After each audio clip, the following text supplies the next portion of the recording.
गोविंद दामोदर माधवेति गोविंद दामोदर गोविंद दामोदर माधवेति। बोलिए श्री कृष्णचंद्र भगवान श्री गणेश जी महाराज की, उमापति महादेव की जय। कार्तिक महात्म्य में आज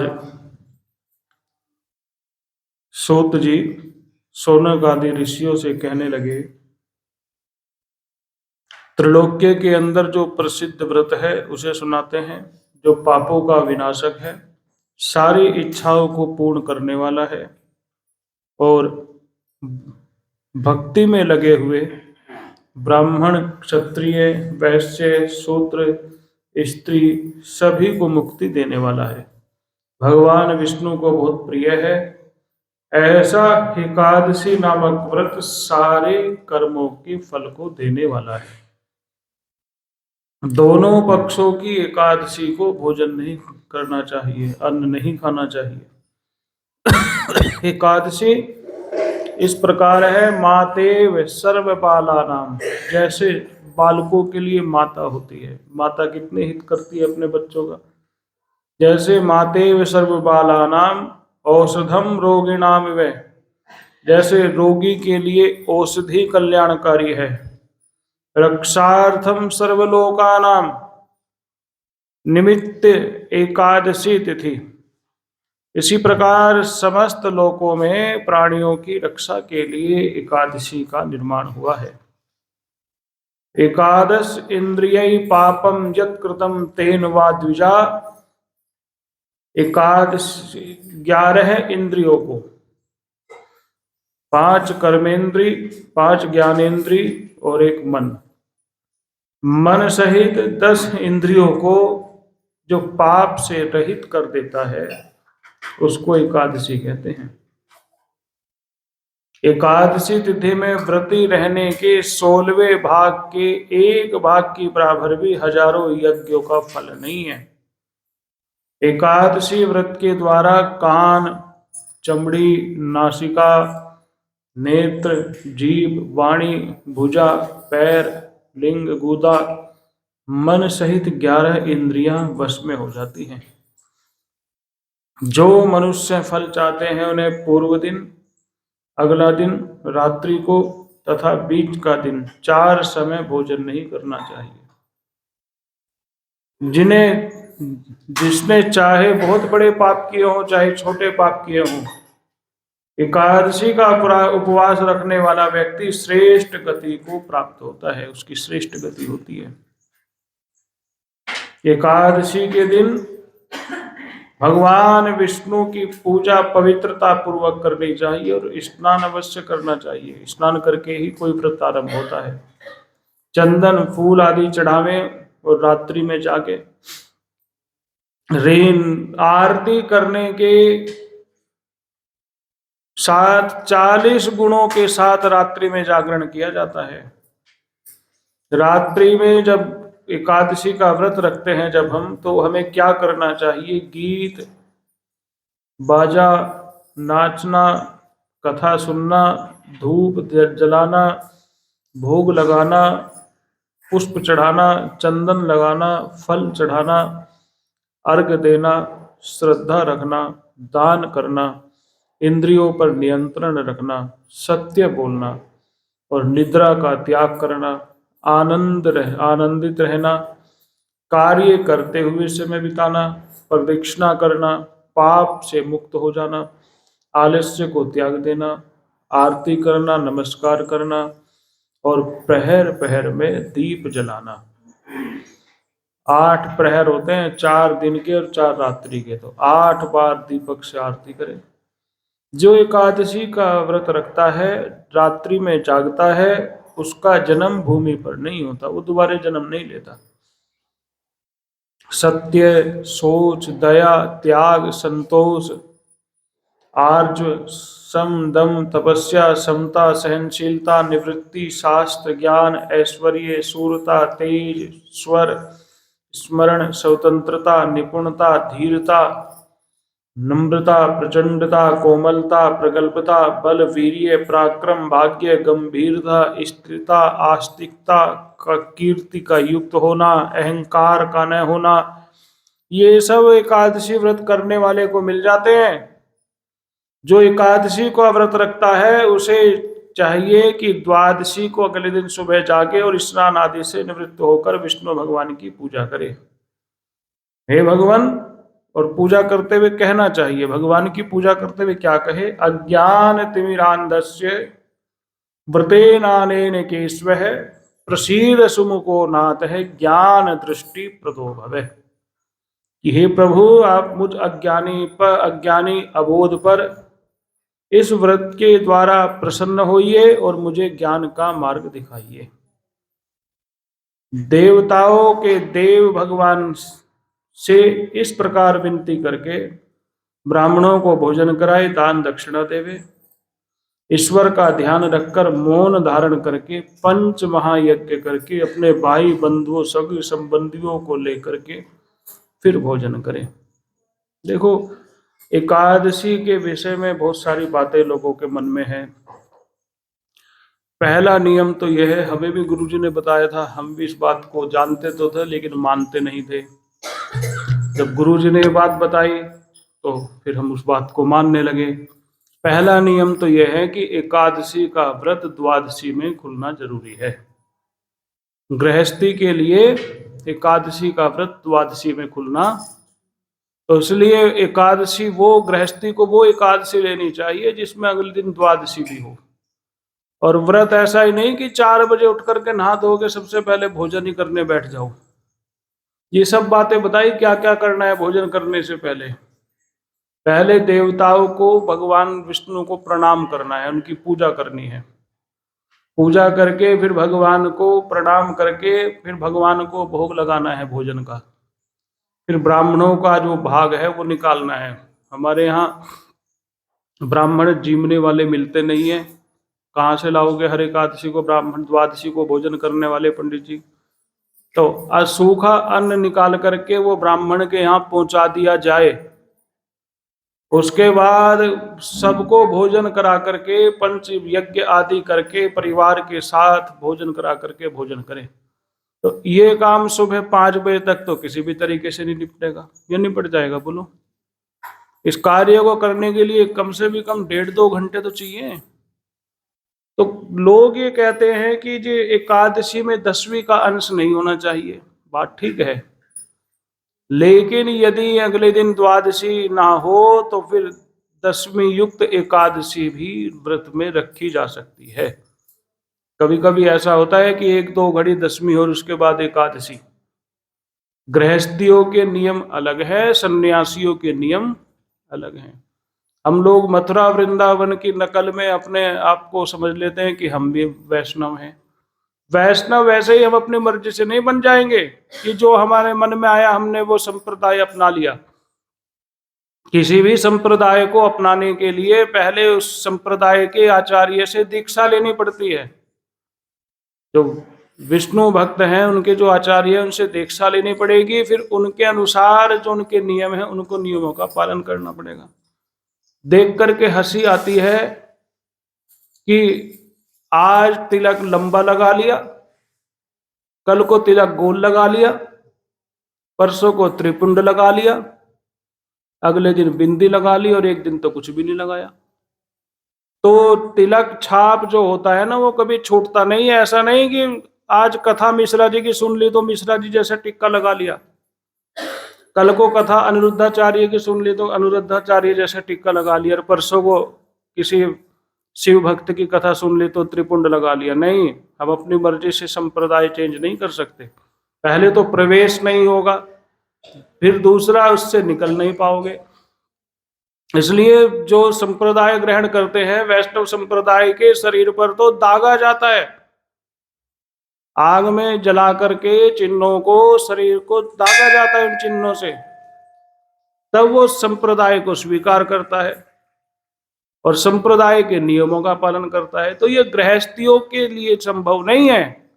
गृहस्थी के लिए तो आदेश ये है कि वो पांचों देवताओं की उपासना करे, वो शिव जी की भी करे, वो गणेश जी की भी करे, वो दुर्गा जी की भी करे, और वो विष्णु जी की भी करे, और वो सूर्य नारायण की भी करे। एक का हो जाए और दूसरे को त्याग दे तो गृहस्थी का कल्याण नहीं हो सकता। इष्ट तो एक होना चाहिए, इष्ट एक ही होगा, लेकिन अन्य देवताओं की भी उपेक्षा नहीं करनी है। तो जो वैष्णव है, गृहस्थी और वैष्णव दो भेद से एकादशी होती है। एक गृहस्थियों की एकादशी और एक सन्यासियों की।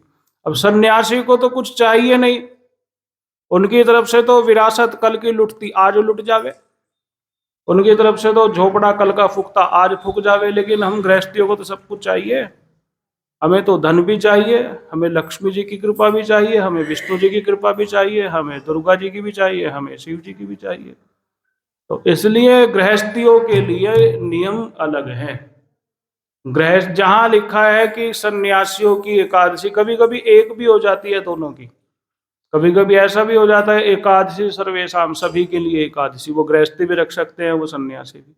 और कभी कभी ऐसा होता है कि एकादशी गृहस्थानाम और स्मार्तानाम और वैष्णवानाम, स्मार्त और वैष्णव के लिए अलग अलग होती है। स्मार्त कहते हैं गृहस्थी को, और वैष्णव कहते हैं जिन्होंने घर परिवार सब कुछ त्याग दिया हो, वो भक्त भगवान विष्णु के।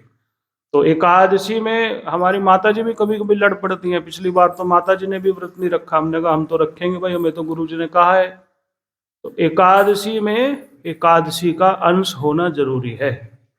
एकादशी व्रत रखते हुए एकादशी का अंश होना जरूरी है, और जिस दिन व्रत खुले उस दिन द्वादशी का होना भी जरूरी है। तो इसलिए इस नियम का ध्यान रखते हुए, और जैसे ही सुबह नहाए धोए और भोजन पे टूट पड़े, ऐसा भगवान के भक्तों का नियम नहीं है। बता दिया पहले स्नान करो, भगवान की पूजा करो, भगवान की पूजा करने के बाद जो ब्राह्मणों के लिए अन्न निकाला जाता है, जितना अन्न एक ब्राह्मण के लिए एक समय में पर्याप्त हो।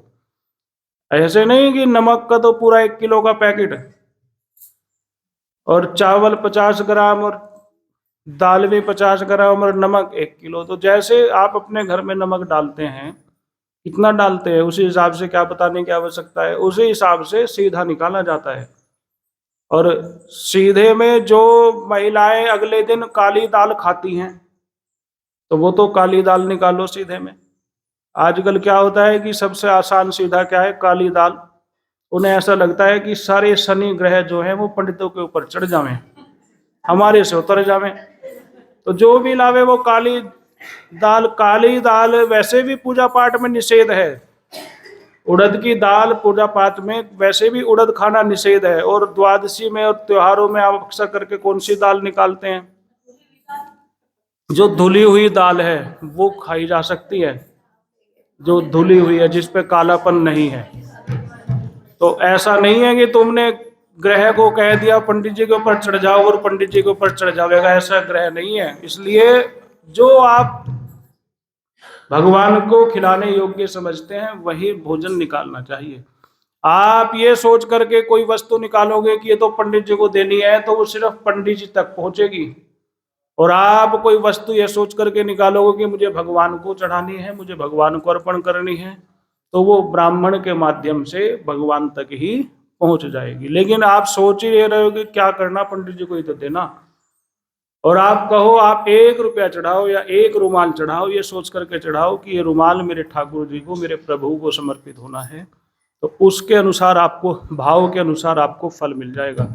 आप साधारण वस्त्र पहनते हो और भगवान के लिए आप पंडित जी के लिए लाओ 2000 रुपए वाली धोती, तो ऐसा भी नहीं है।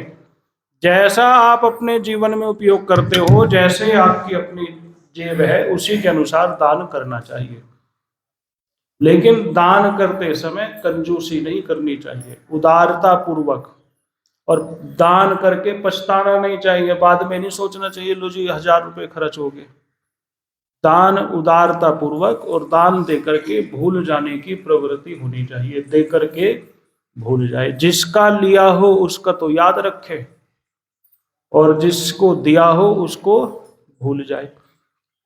तो कहने का भाव यह है, एकादशी 2 होती है, एक स्मार्तों की और एक सन्यासियों की, वैष्णवों की। जो जिस पायदान पर खड़ा है, उसको अपने, देखो वर्ण और आश्रम यही है, वर्ण और आश्रम, वर्ण के अनुसार हमारा वर्ण क्या है और हम कौन से आश्रम में हैं, उसके अनुसार धर्म का निर्धारण होता है। धर्म सबके लिए एक समान नहीं है। तो भगवान विष्णु की पूजा करें, और भगवान विष्णु की पूजा करके ब्राह्मणों को भोजन करा करके, दक्षिणा दे करके, मौन धारण करते हुए, भोजन करते हुए बात नहीं करनी चाहिए। एक थाली में भोजन नहीं करना चाहिए कि दो व्यक्ति एक थाली में भोजन कर लें। भोजन करते समय बात नहीं करनी चाहिए, मौन रह करके भोजन करना चाहिए। जो भी एकादशी तिथि का व्रत रखता है वो वैकुंठ में जाता है।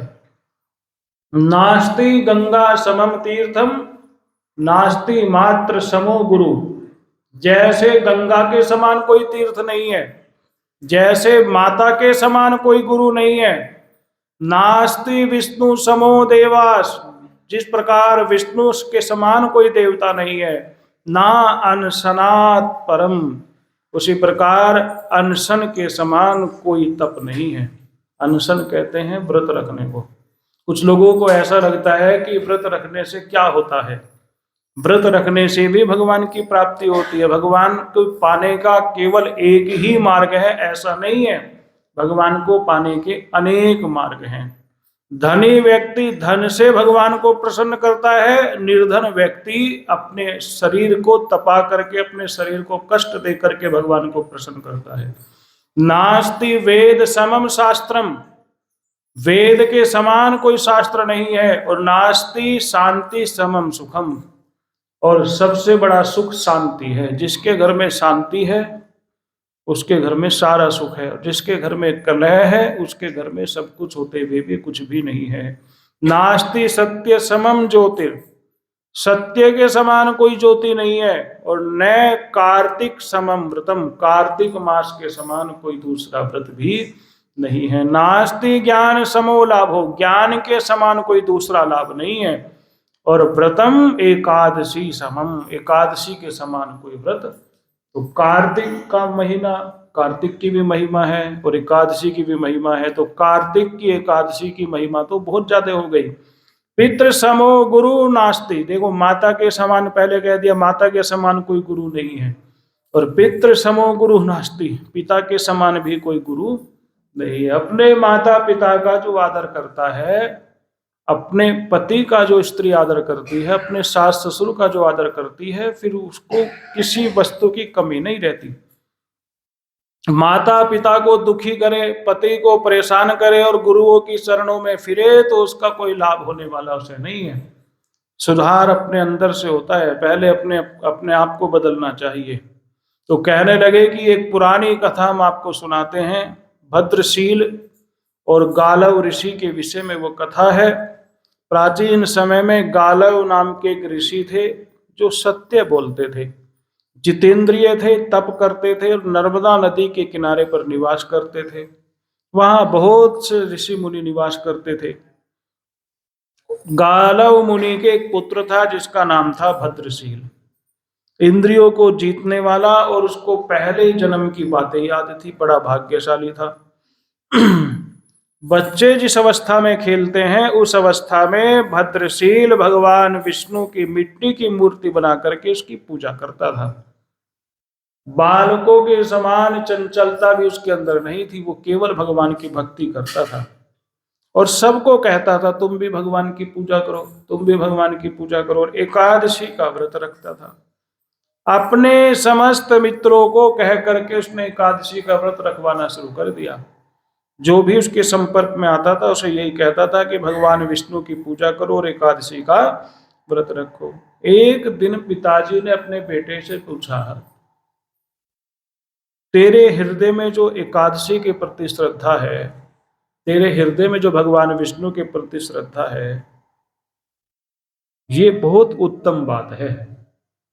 तुम्हारे जैसे पुत्र को पाकर के मेरा भी जीवन धन्य हो गया है, लेकिन तुम्हारी ये बुद्धि कैसे हुई? तुम तो बालक हो और बालकों को तो खेलना कूदना खाना पीना अच्छा लगता है, घूमना अच्छा लगता है। तुम्हारी ये बुद्धि कैसे हुई? ये तुम्हारे इस जन्म की शिक्षा नहीं है, ये तुम्हारे इस जन्म के संस्कार नहीं है। मुझे तो ऐसा लगता है कि तुम्हारे पूर्व जन्म का कोई पुण्य है जो तुम्हारे भगवान विष्णु में ऐसा भाव है। तो यदि बात बताने की हो तो मुझे बताओ। तो वो बालक कहने लगा, पिताजी आपने सही कहा है,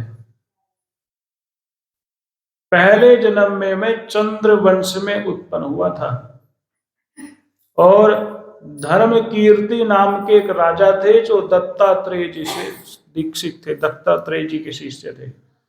9,000 वर्ष तक सारी पृथ्वी का शासन किया और सारी पृथ्वी का शासन करते हुए बहुत शुभ कर्म किए। लेकिन ऐसा हुआ कि उनके जीवन में पाखंडियों का आगमन हो गया। बार बार शास्त्र में यही बात कही जाती है कि या तो अकेले रहो, किसी का संग मत करो, और यदि संग करना ही है तो भगवान के भक्तों का करो, और पाखंडियों का, पापियों का संग तो बिल्कुल मत करो, उनके साथ तो 1 मिनट मत बैठो। राजा था, राजा के महल में तो बहुत लोगों का आना जाना होता था, राजा के राज दरबार में बहुत लोग आते थे। पाखंडी लोग वहां आ गए और पाखंडियों ने मुझे अपने धर्म से हटा दिया। मैं अपने धर्म से जब हट गया तो मैंने धर्म कर्म सब कुछ त्याग दिया। जब मैंने धर्म त्याग दिया, वेद मार्ग त्याग दिया, राजा के धार्मिक होते ही प्रजा भी अपने आप धार्मिक होने लगती है, और राजा के पापी होते ही प्रजा भी अपने आप पाप कर्म में लिप्त हो जाती है। राजा से बहुत प्रभाव पड़ता है। तो राजा जब पापी हुआ तो प्रजा भी पापी होने लगी। देखो, शास्त्र कहता है कि बहुत जन्मों के जब पुण्य होते हैं ना, तब व्यक्ति राजा बनता है, ऐसे ही कोई राजा नहीं बनता। लेकिन जो राजा बनता है, यदि वो अपने कर्तव्य का सही से निर्वहन नहीं करता तो फिर उसको नरक में जाना पड़ता है। पुण्यों से राजा बनता है और राजा बन करके व्यक्ति नरक में जा करके गिरता है। प्रजा जो पाप पुण्य करती है उसका छठा हिस्सा राजा को अपने आप मिल जाता है। पत्नी जो पाप पुण्य करती है उसका छठा हिस्सा पति को अपने आप मिल जाता है। उसी प्रकार पति जो पाप पुण्य करता है उसका हिस्सा भी पत्नी को मिल जाता है। ये पाप पुण्य का विभाग है, किस प्रकार से बढ़ता है। तो राजा पापी हुआ, प्रजा पापी हो गई, तो राजा का अपना पाप तो था ही, प्रजा के पाप का भी छठा हिस्सा राजा को मिलने लगा, तो राजा के पाप बढ़ने लगे। अब वह शिकार खेलने के लिए जंगल में जाता है, बहुत से पशुओं को वह मारता है, रेवती नदी के किनारे पर पहुंचता है। गर्मी का महीना है, धूप बहुत तेज है, नदी में स्नान करता है, लेकिन वहां खाने के लिए कोई वस्तु नहीं है, और स्नान करके वही बैठ जाता है। शाम हो जाती है, सुबह से उसने कुछ नहीं खाया है, रात हो गई, पूरी रात जागता रहा। वहां एकादशी व्रत रखने वाले कुछ भक्त आए हुए थे नदी के किनारे पर, रेवती नदी के, तो वो पूरी रात जाग करके जागरण कर रहे थे। राजा उस जागरण को होते हुए देख रहा था, और भूख और प्यास से ऐसे उसकी हालत खराब हुई कि भूखा प्यासा वह अपने प्राणों को ही छोड़ गया, उसी रात मर गया वो। और जैसे ही उसके प्राण पखेर हुए, यमदूत उसको लेने के लिए आए। यमदूत ले जा करके जैसे ही श्री यमराज जी के सामने खड़ा करते हैं, यमराज जी चित्रगुप्त से कहते हैं इसका खाता तैयार करो। चित्रगुप्त कहते हैं इसने तो बहुत पाप किए हैं, इसने तो अपने धर्म को ही त्याग दिया। अपने पति को त्यागना, पत्नी अपने पति को त्याग दे, पति अपनी पत्नी को त्याग दे, पुत्र अपने माता पिता को त्याग दे, और व्यक्ति अपने धर्म को त्याग दे, इसका बहुत बड़ा दोष है, इसका कोई प्रायश्चित नहीं है। इसलिए कुछ कार्य तो कभी करने ही नहीं चाहिए। इसने अपना धर्म त्यागा, इसलिए इसके तो बहुत पाप हैं। लेकिन मरने से पहले विवश होकर के, एकादशी में इसकी श्रद्धा नहीं थी तो भी इसने अभाव में भूखा प्यासा रह करके रात्रि में जागरण किया, और जागरण करने का प्रभाव यह हुआ कि उस समय तक के इसके सारे पाप नष्ट हो गए, और उसी समय इसके प्राण पखेरु हो गए। तो पाप पुण्य सब इसके बराबर हो गए, और एकादशी का प्रभाव यह है कि अब ते भगवान के धाम को जाएगा। तो धर्मराज जी ने ये बात सुनी और धर्मराज जी ने उन दूतों से कहा, तुम्हें जब ये कहा है कि कोई भी भगवान का भक्त हो उसको हमारे पास मत लाया करो, तुम दंड के पात्र हो। यदि ऐसा कोई व्यक्ति जिसके मुख से हरे कृष्ण, हरि शरणम, ये सब शब्द मुंह से निकलते हो, उन्हें दूर से छोड़ देना। नारायण अच्युतम हरे शरणम भवेति शांता वदन्ति सततम तरसा त्यज्ध्वम गोविंद माधव मुकुंद हरे मुरारे शंभो शिवेश शशिशेखर शूलपाणे दामोदर अच्युत जनार्दन वासुदेव। जिसके मुख से शब्द निकलते हों गोविंद, माधव, मुकुंद, हरि, मुरारी, शंभो, शिव, ईश, शशिशेखर, शूलपाणी, दामोदर, अनंत, जनार्दन, वासुदेव, भगवान के हजार हजार नाम हैं, उनमें से एक नाम का आश्रय ले लिया जाए। ऐसे नहीं कि सारे नाम बोलने लग जाओ, एक नाम पकड़ लो, कोई भी एक नाम से सब तर जाएंगे। जिस नाम में आपकी श्रद्धा हो, जो नाम आपको सरल लगता हो, वही नाम ले लो और उसका ही जीवन पर्यंत चिंतन करो, तो निश्चित रूप से यमदूत उसको पकड़ेंगे नहीं, क्योंकि यह यमराज जी की आज्ञा है। तो भगवान यमराज जी कहने लगे कि इसको तो वैकुंठ में जाना है, इसको भेज दो वैकुंठ में, क्योंकि ये तो भगवान का भक्त है। और उस राजा को वैकुंठ में भेज दिया। अब वो राजा कहने लगा, जो उन गालव ऋषि का पुत्र था, पिताजी अनजाने में मैंने व्रत किया था, उस व्रत का यह प्रभाव हुआ। अब जब मैं जानबूझकर श्रद्धा पूर्वक इस व्रत को करूंगा, फिर इस व्रत का कितना मुझे प्रभाव मिलेगा, कितना फल मुझे मिलेगा। इसलिए पिताजी मैं भगवान विष्णु की पूजा में और एकादशी के व्रत में श्रद्धा रखता हूँ। इस प्रकार जब उन भद्रशील ने अपने पिताजी से कहा, तो पिताजी इस बात सुनकर के बड़े प्रसन्न हुए और बड़े प्रसन्न होकर के पुत्र को अपने हृदय से लगा लिया। तो यह एकादशी व्रत का फल है। बोलो श्री हरि विष्णु भगवान की, सच्चिदानंद भगवान की। श्रीमन्नारायण नारायण, श्रीमन्नारायण नारायण, भजमन्ना